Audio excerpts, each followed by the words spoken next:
And good morning, proud Aloranon, people of Aloran.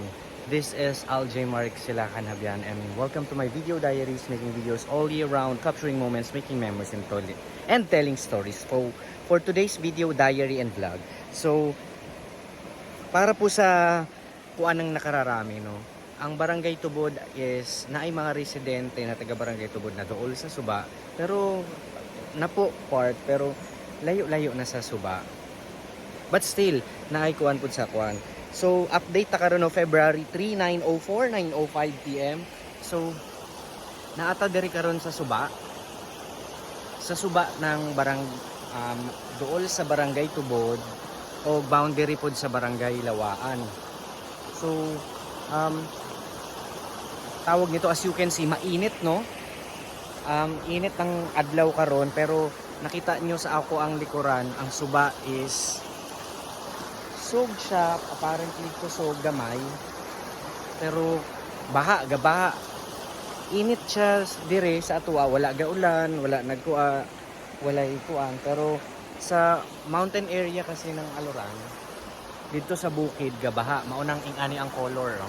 Murag color kape. So ito, pakita ko sa inyo yung ng view ng Suba.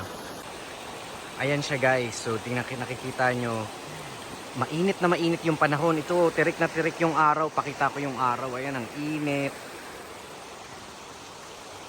Pero tingnan nyo yung color ng Suba.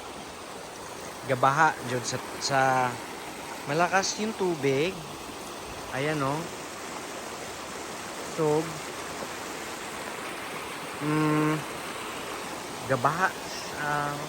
Well, apparently, baha ni Jod sa bukid. Kay, dili ni siya maing ani og color kung wala gabaha dito, kay murag kadagom, nagdagom sa bukid, kay kuan man, itom-itom ang langit.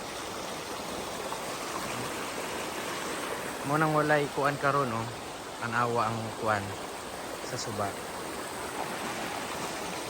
So ayun lang, guys.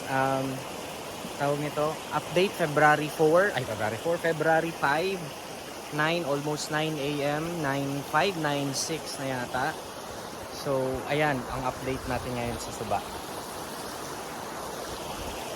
Basig unya, muulan pod ni.